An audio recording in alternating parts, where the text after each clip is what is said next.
When it comes to magic, illusions, and showmen, there's never been anyone who has done it better than Harry Houdini. Born in Budapest, Hungary in 1874, with the real name Erich Weiss, he and his family would immigrate to the US in 1878 and would begin practicing magic and illusions as a teenager under the direction of magician Joseph Wren. Houdini would then start his career at 16 years old, and unsurprisingly, it didn't really take off. But it was once he introduced his escaping from handcuffs act that things would begin turning around for him, because in 1899, he met a man named Martin Beck, who was impressed with his act and advised Houdini to focus on more escape acts, and by the following year, he would go on tour with a vaudeville show in Europe that saw him start his rise to fame, as his biggest act was challenging the local police forces on this tour to keep him locked up, which they could not do. And before long, the escapes got more and more complex. Sometimes he was chained up, other times he was hung upside down in a straitjacket, and of course, the ever so dangerous straitjacket underwater. So it's with all of these dangerous escapes that his death seems so odd to many. It actually began on October 11th, 1926, when Houdini actually suffered an injury at a show due to a faulty piece of equipment.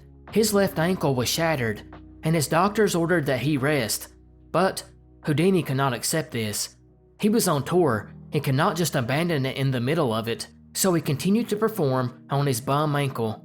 And 11 days later, he would go to Montreal, where he gave a lecture to college students at McGill University. It was here that he invited some of the students to come and visit with him in the dressing room, where he could at least prop his sore ankle up. That's when student Jocelyn Gordon Whitehead would walk in and ask Houdini if it was true he could resist hard punches to the abdomen, because there had long been claims that Houdini would state this at his shows. And when he asked Houdini, he replied, yes, he could withstand the blows. Whitehead, seeming like someone who had a lack of intelligence, immediately swung 4 to 5 hard punches into Houdini's unprepared stomach. Houdini winced in pain, but he did his best to brush it off. But later that evening, he began to feel worse, and by the next day, he was in severe pain as he went to Detroit for his next show. By now, his fever was 104, and his doctor suspected appendicitis and stated he needed to go to a hospital now. But Houdini refused to miss the show, and went on that night and powered through, and collapsed as soon as the final curtain dropped. He had to be taken to a hospital, where it was soon found his appendix had ruptured and was poisoning his insides. The doctors would remove the appendix, but it was too late, and Houdini died a few days later. The whole thing was odd and rare, as traumatic appendicitis almost never happens. Actually, scientists believe it's probably not real at all, and Houdini's fans simply could not believe it either. How could the man that could escape anything died from a few punches to the gut? It didn't make sense, and for the people that believed it was odd, they might be onto something. Because see, Houdini had an enemy, one that despised him, the people known as spiritualists. This was a group of people in the late 19th and early 20th century that claimed they could communicate with the dead. But why would they have beef with him, you may ask?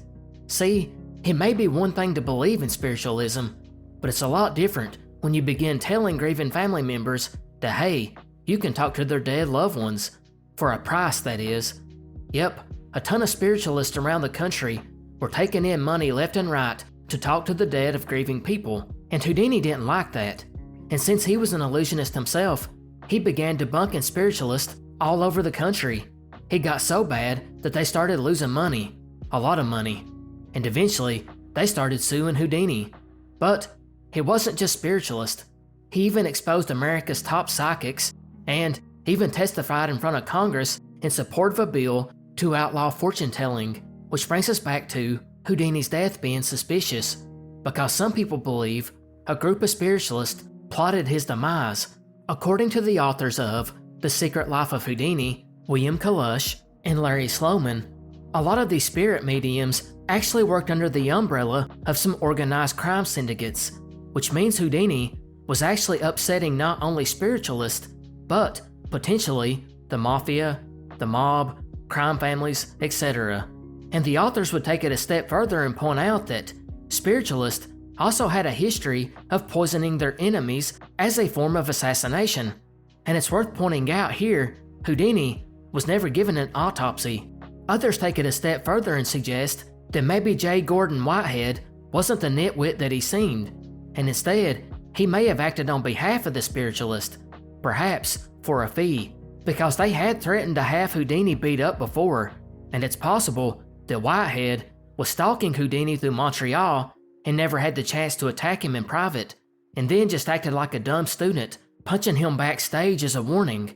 But there's never been any real hard evidence that points to that, and most scholars dismiss murder. Most consider the real mystery to be if the punches could have ruptured his appendix, or did the punches cause Houdini to ignore the pain of appendicitis, thinking he was just hurting from the blows.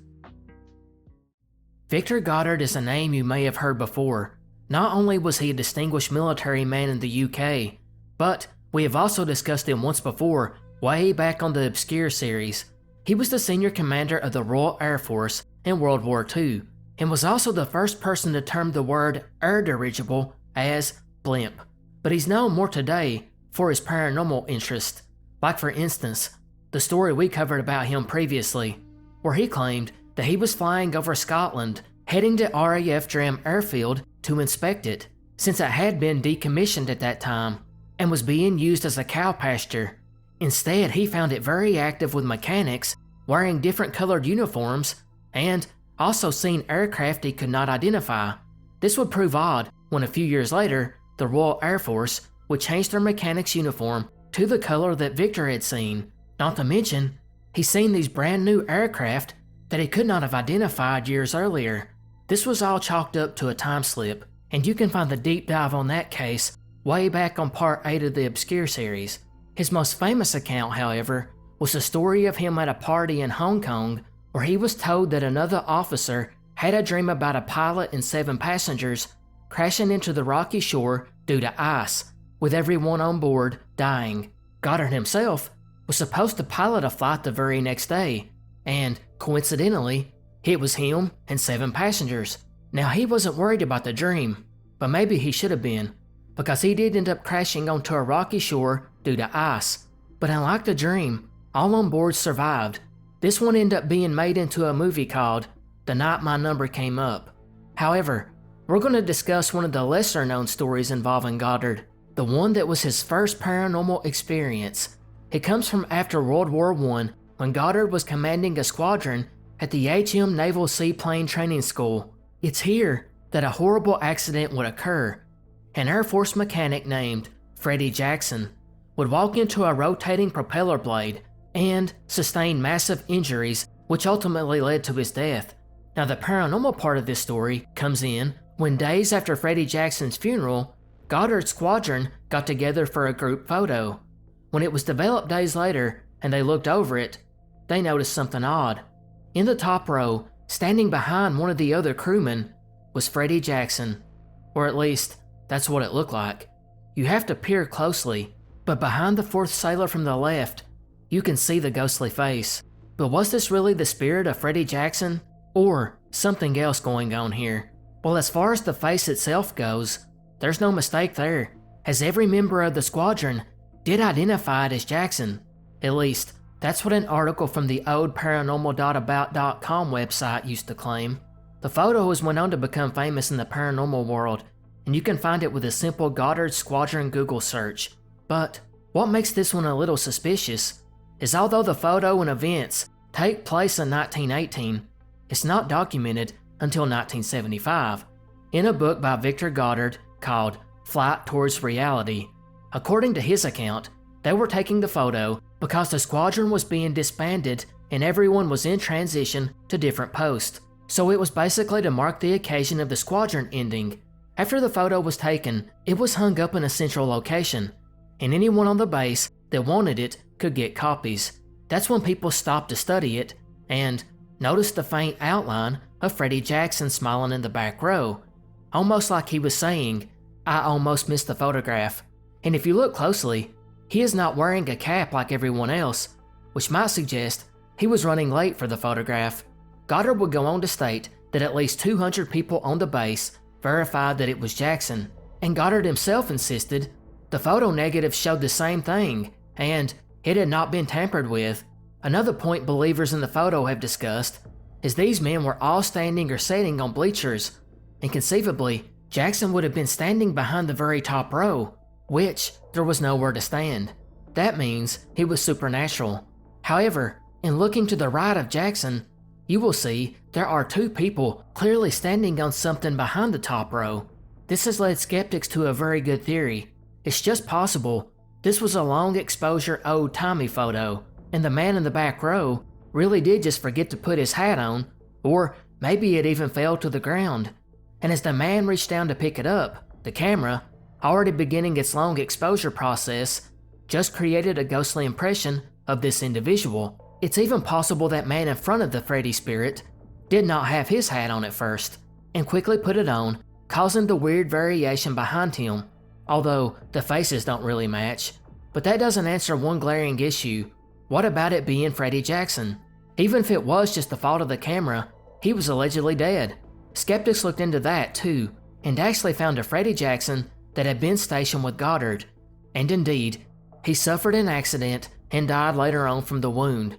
The glaring difference was that it happened over a year prior to when Goddard claimed. There was also the fact that his death certificate stated that he died in a hospital over 200 miles away, whereas Goddard's account states that he died on the tarmac. Furthermore, when research began on this sometime in the 70s and 80s, only one person could be found that would verify that the man in the photo was Freddie Jackson, not the 200 witnesses that Goddard claimed. Although, since the photo was taken some 50 plus years before the research began, a lot of the witnesses would have been dead. Regardless, they did find one woman, named Bobby Capel, who had served in the Women's Royal Naval Service and was stationed there, and is also in the photo as you can see here. She, along with Goddard, both had confirmed the man in the photograph was Freddie Jackson, and Bobby seemed sincere in her confirmation, although it should be noted, she wasn't interviewed about it until she was in her 90s. To this day though, the most likely theory is that of double exposure, or some other photographic artifact that was common during the early 20th century. It's very possible that in reusing photographic plates, it caused the images to overlap, which is why Freddie Jackson's face appears semi-transparent and is out of alignment. Of course, if it was double exposure, it would mean there should be another photo of Freddie Jackson somewhere, but it's never been found if that is the case. Or as mentioned previously, even the long exposure times, sometimes over 10 seconds long, could have caught someone moving to a slightly different position. The most likely theory is that it was just someone that looked like Freddie, and because the image was not captured well, it was hard to distinguish between the two men. Of course, maybe it was really the result of unexplained phenomena. Henry Tandey is a name you may not be familiar with, but he was a legend among British infantry. It was during World War I he would receive the Victoria Cross, the highest award given to British and Commonwealth forces. He was also the second most highly decorated British private of the First World War, and there was good reason. One story retold the events of Tandey leading two men over no man's land under heavy machine gun fire, where he then bombed the trench and took 20 German prisoners. That isn't even the one that got him the Victoria Cross. That came later, when again, under heavy machine gun fire, he crawled to the gun nest with another team and took out the machine gunners. They would then restore a plank bridge while receiving fire, and to top it off, later that evening, he and his 8 comrades were completely surrounded and taking heavy fire. Tandey jumped up and led a bayonet charge and actually was able to drive 37 Germans back and into the British company. He did all of this while receiving 2 wounds and refused to leave the battlefield until the fight was over. But although he was an excellent soldier, he was known to be a merciful man, as apparently in the past there had been a few times when Tandey had spared unarmed or wounded soldiers. But could one of these men that he spared come back to haunt him, and maybe the entire world? This would become the mystery 20 years after World War I, when Hitler and Germany began implementing their plans to conquer Europe. The story would start with the British Prime Minister, Neville Chamberlain, the man later known for his appeasement of Hitler, actually went to visit the man at his Bavarian retreat in an attempt to talk Hitler out of war. It was here The Chamberlain seen a painting on the wall of Hitler's study which showed a soldier carrying a fellow soldier to safety. This army was British, and the man was Tandey. When Chamberlain asked why he had that painting up, Hitler told him that on September 28, 1918, the same day that Tandey had fought in the battle that earned him the Victoria Cross, near the end of the battle, a wounded German soldier walked into Tandey's line of fire, and he chose not to shoot. The German soldier nodded his head in thanks and wandered off. That man, Hitler claimed, was himself. And the painting, upon coming across it, he immediately recognized Tandey as the soldier he met. But was any of this true? Or was this an attempt by Hitler to just further make himself look like he was shielded by fate for bigger things? That's long been the question that has never been answered, but historians seriously doubt his claims. First of all, German war documents that have been researched since reveal that Hitler's unit in World War I was actually about 50 miles north of where Tandey was stationed. Furthermore, Hitler had taken leave between the 25th and 27th of September, one day before he was allegedly spared, which means he had just returned or was returning to a position 50 miles north of where the battle would have been taking place. And although it's not impossible, it's not likely he was at the battle. Or it's possible, if he was, and he was spared, it could have been a different soldier, or maybe even a different battle, and Hitler was just confused. Although, those are less likely. The story would take on a life of its own after the meeting between Hitler and Chamberlain. Soon reports came out that Chamberlain called Tandey to verify if this really happened or not. Although, this part of the story almost certainly didn't happen, considering Tandey didn't even have a telephone, and Chamberlain was very busy at that time, and probably wouldn't spend time trying to track down a private to ask him about claims from 20 years ago. Likewise, Chamberlain never recorded anywhere that he ever spoke to Tandey. Regardless, word would leak back to Tandey that Chamberlain was told that story by Hitler. And Tandey, in interviews, didn't really say one way or the other at first. He confirmed he had spared some German soldiers, but stated he needed more information to confirm if it was really Hitler that he had let go. However, he would be asked again about the events about a year later by another journalist, and his reply seemed to confirm it, as he stated, quote, "If I had only known what he would turn out to be, when I saw all the people and women and children he had killed and wounded, I was sorry to God I let him go," end quote. The paper went on to claim that because of this fact, Henry Tandey suffered from insomnia and always carried the guilt, the stigma that he may have stopped all this, World War II, the Holocaust. It was all too much of an emotional burden for him. However, that part was only what the papers claimed, because there's no evidence that Tandey really carried this guilt. At least, he didn't write anything about it, nor did anyone that know him confirm it. Likewise, no one really knew who Hitler was in 1918, and at this battle, chances are he would have been covered in mud and potentially blood if he had been wounded. So how could Tandey even possibly remember him?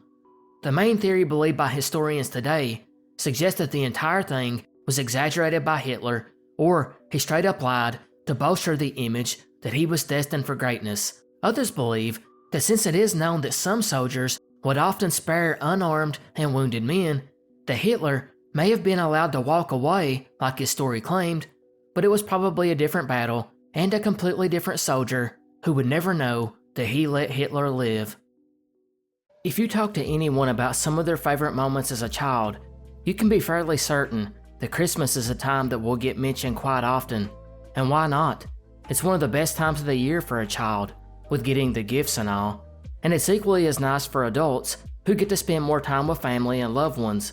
And I would guess that the vast majority of people realize that Santa Claus was based on a very real man, good old Saint Nick, or Saint Nicholas of Myra to be specific, who was known for his tendency to secretly give gifts to people. But while almost everyone knows that, one thing you may not know is, as Christmas and Santa evolved, he began to take on more companions. Of course, we all know about Mrs. Claus and the reindeer, which he needs to complete his toy-giving night around the world. And how could we forget the elves, who spend all year working around the clock on next year's batch of toys? However, there are lesser-known companions. Take Nesh Rupesh, for example, another man with a long beard, often wearing fur or covered in pea straw, carrying a long staff and a bag of ashes, who would go around and ask the children if they knew their prayers. If they did know them, they would receive apples, nuts, and gingerbread. However, if they did not know them, they would receive a bag of ashes.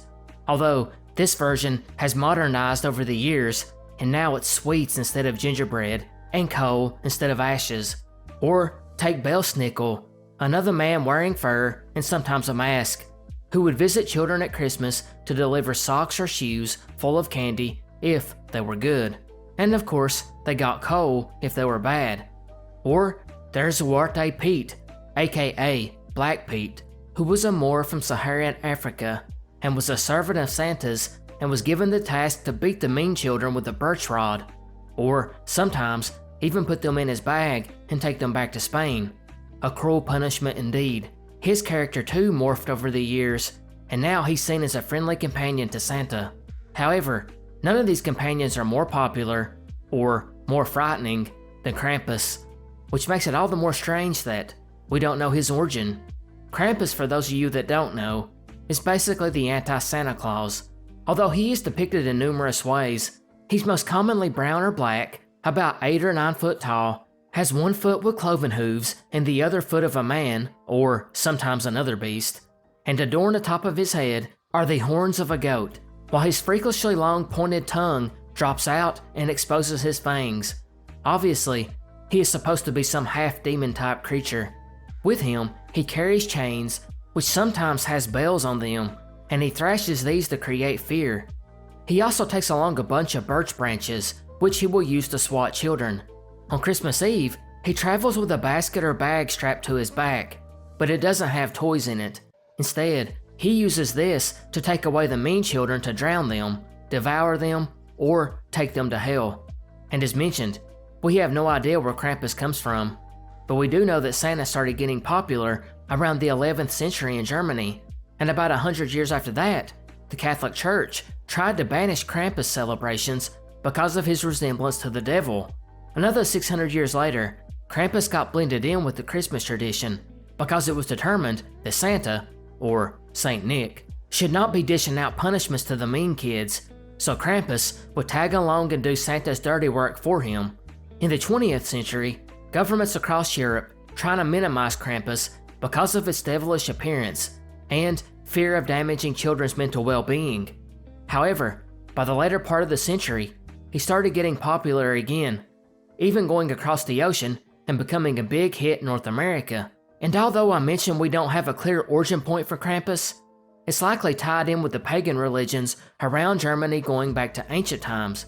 The name even derives from the ancient German word Krampen, meaning claw, and it's linked to the winter solstice and Norse mythology.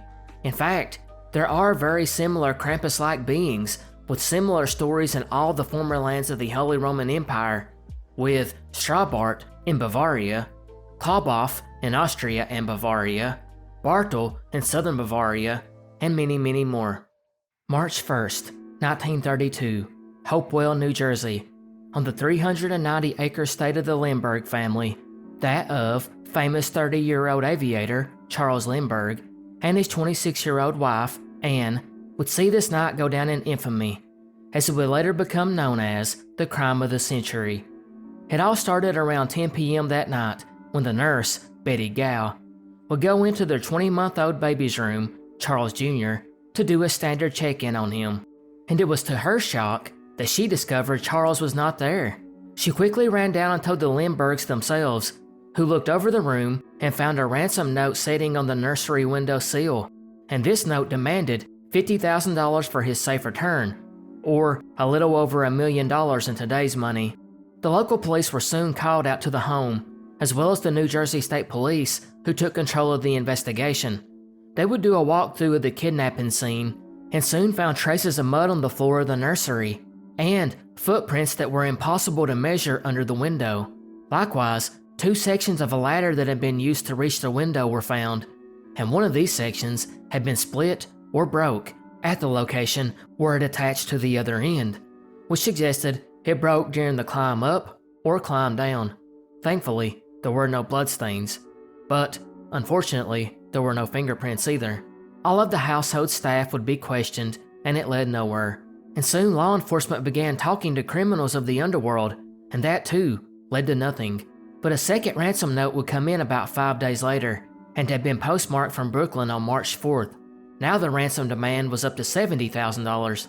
Soon the governor called for a conference with the police and other authorities to begin working on theories, while private investigators were hired by the family. But the very next day, another ransom note came in, which stated that the kidnapper would not accept an intermediary that the Lindberghs had selected, and instead said they should respond via the newspaper. But just by chance, a retired school principal, Dr. John Condon, had actually published an ad that day offering to be the go-between for the kidnapper and the Lindberghs, and promised an extra $1,000 for the child's safe return. And the kidnapper accepted, as he sent a ransom note the next day to Dr. Condon. Now the Lindberghs put their faith into him and gave him $70,000 to begin negotiations, which he did through the newspaper using the code name Jafsey. Dr. Condon was now an important person in all of this.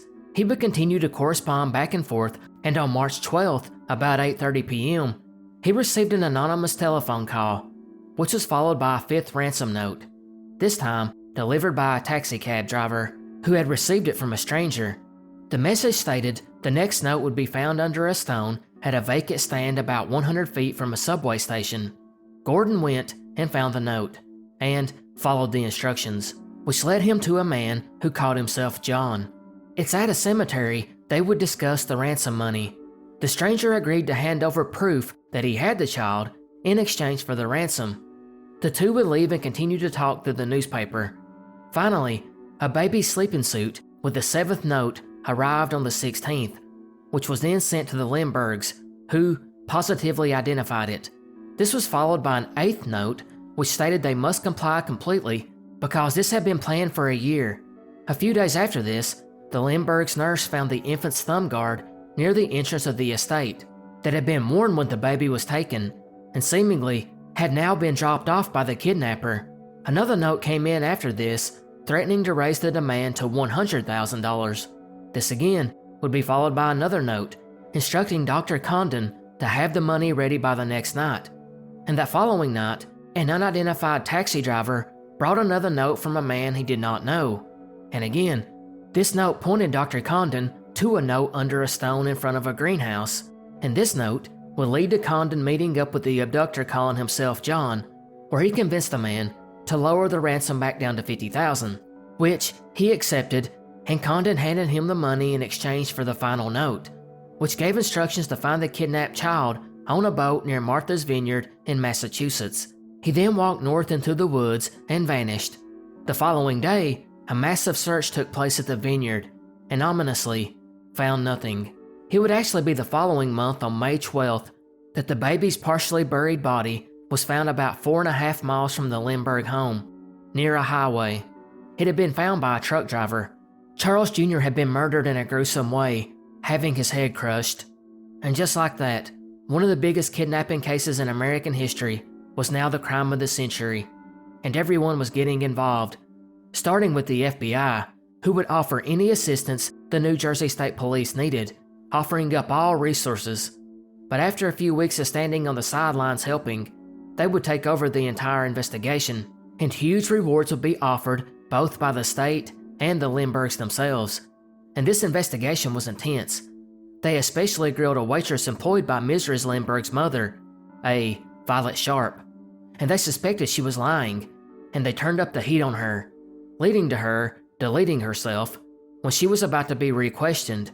Investigators were confident she knew something, but they were soon able to confirm her alibi on the night of the abduction and realized they had made a mistake.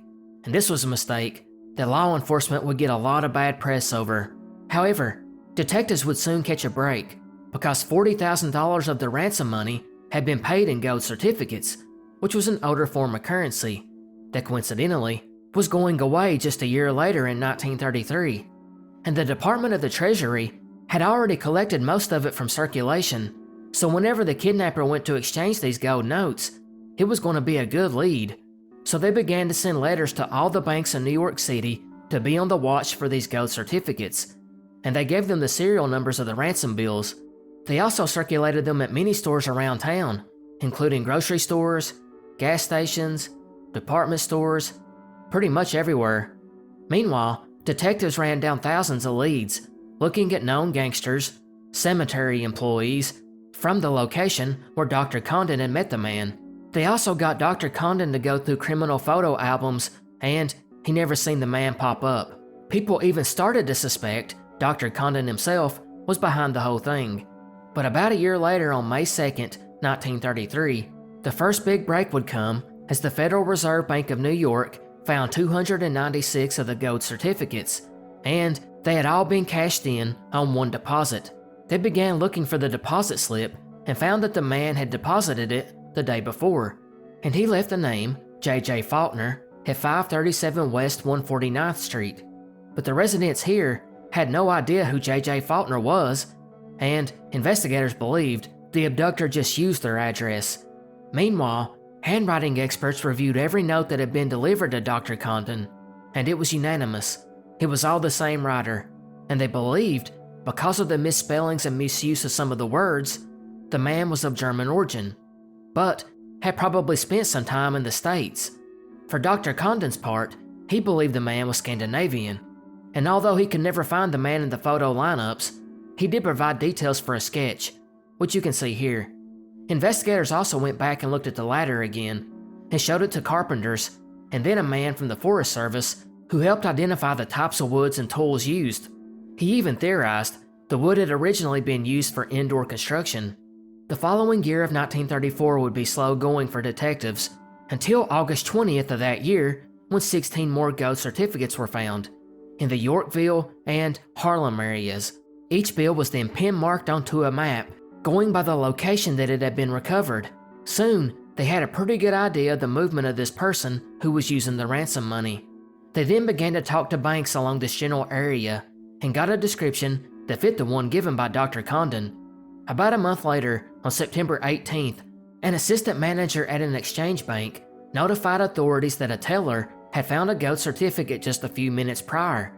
They were able to trace that deposit down to a gas station, so police went there, and luckily, the attendant remembered the man because he was acting suspicious and he thought the man was passing off counterfeit money, so he wrote his license plate number down. Investigators finally had their man, a Bruno Richard Hauptmann, and law enforcement began watching his house, along with him, and they looked into his background and found out that he was a German carpenter and had been in the country for 11 years. They also found a pair of shoes which had been purchased with some of the ransom money. Not only that, he was positively identified by Dr. Condon. The next day, detectives found $1,300 of the ransom certificates hidden in his garage. Likewise, he also owned a Dodge sedan that had been seen in the area of the Lindbergh home the day prior to the kidnapping. And of course, handwriting was also compared, which pointed towards him being the abductor. After contacting German officials, they soon found that he had spent time in prison there for robbery. The trial was short and sweet, and Hauptmann would be executed by the electric chair, and he maintained his innocence the whole time, even when they offered him a last-minute chance to confess in exchange for changing his execution to life in prison. He declined. So where's the mystery? Yeah, about that. Turns out, a lot of people think Hauptmann was innocent. Actually, that belief has grown more so over the decades.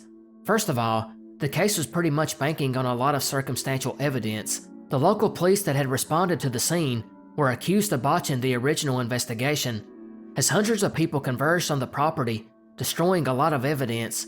For Hauptmann's defense, he claimed his friend, Isidore Fish, had stored boxes of the certificates in his garage, but had left the country in December of 1933 and died a few months later. It wasn't until he died that Hauptmann searched through the boxes to find the money, and stated that Fish had owed him $7,500 at that time anyways, so he began using what had been left in the garage, although witnesses would dispute this by stating that Fish had been dead broke when he lived in the States.